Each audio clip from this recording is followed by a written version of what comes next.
welcome back to Block TV, time for Crypto Globe, where we give cryptocurrency an international flavor. And today we visit France, one of the leaders in fintech innovation and blockchain-friendly regulation, and also the scene of political and social turmoil, to say the least, seeing much anti-government and anti-bankers protests, which are always a friendly ground to Bitcoin lovers. Now, joining us from La Belle Paris is Frank Guidard, head of innovation and fintech at Guidé Lauriette Noël, I hope I'm pronouncing that right, and also the former head of fintech division at AMF, that's France's financial markets regulator. First of all, Monsieur, I hope I'm pronouncing your name right. It is, as I said it, thank you for joining us this morning. You now had, help me pronounce this, Guidé 255? GID 255. GID 255. It's a new team dedicated to digital transformation, offering strategic, legal, and regulatory advice. And in short, you're basically a regulator that crossed to the other side, aren't you? That Oh, yes.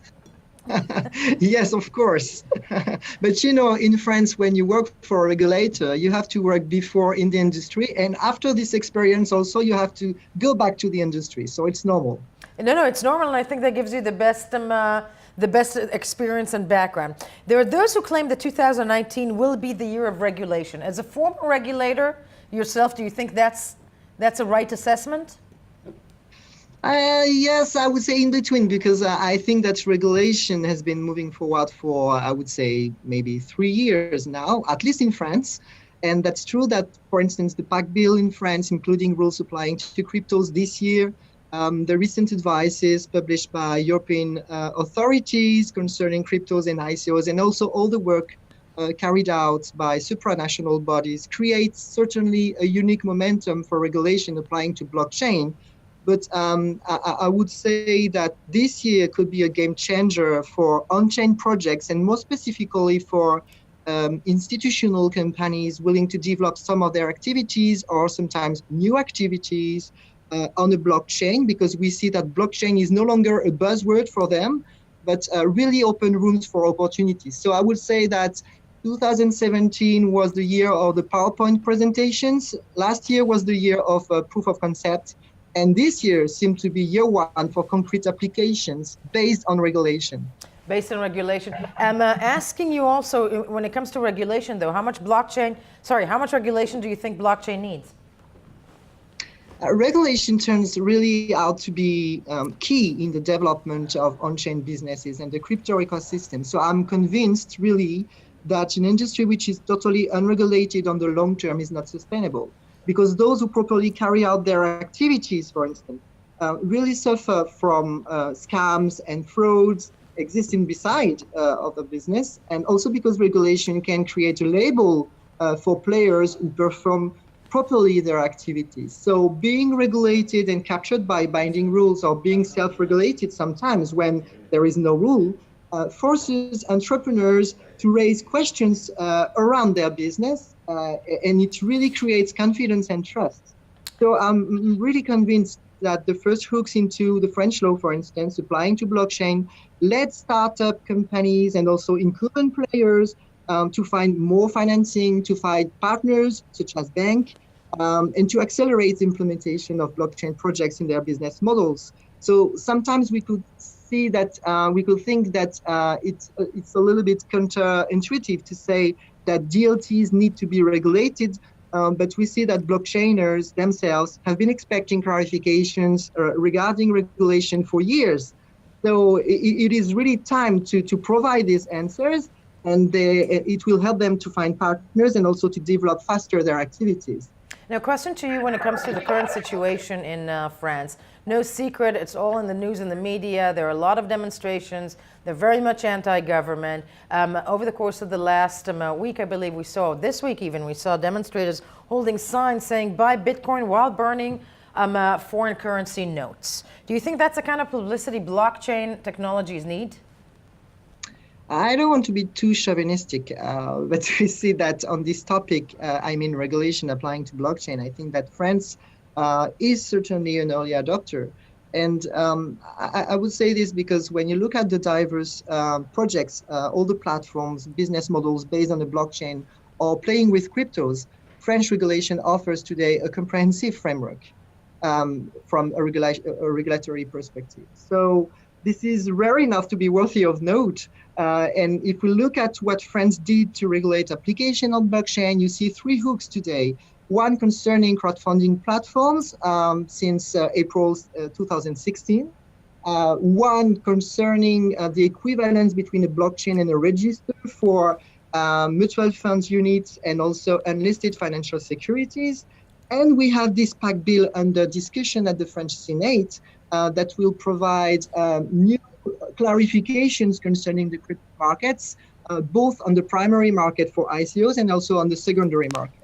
A question though, it's clear that France has made headway and it's one of the early adopters. It's on the cutting edge when it comes to that technology. On the other hand, it seems to have a lot of anarchists. And I'm asking you, is it bad reputation? Is it actually bad publicity for blockchain and cryptocurrencies when those demonstrations are associated with it? Yes, of course, but we have to sort, I would say, the mavericks and all these bad projects from the others, and we see more and more people and companies, and not only startup companies but also incumbent players, developing these activities on the blockchain. So I think that on the long term, we should see less and less scams and frauds on the market. Do you think, though, that, when it comes to criticism from the outside, media, social media, do they have any effect on your decision making as a regulator, when you were a regulator? Okay. As soon as you talk about risk, you hear strong criticism. It's always like this. And when you work for an authority, you are paid to worry. It's like this also. So the role of a regulator does not consist in, paying attention all day long to bashing and criticism. Its role consists really in keeping a cool head by providing workable answers. This is of utmost importance.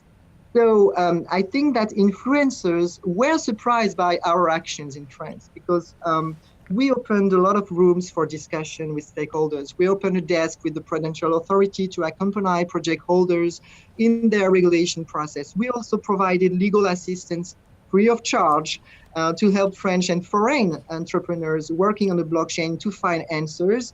And we made a consultation to analyze, without pushing any kind of technology, the pros and cons of ICOs and the development of crypto markets. So each time we remained agnostic and we tried to balance our approach to soundly help to foster innovation. And when you consult like this and when you're open-minded, you have to hear all the views and to take each of them into consideration, but is not to know if these views, even when they sometimes some people disagree with yours, have an effect on your decision making. The point is only to know if the answers are sound, proportionate, and workable. So you have to work on the proportionality and also on the particularities of each project that will have to comply with rules. What is your hope in the future for you? Your business, now venturing into blockchain, where do you want to see yourself in this business about 10 years from now?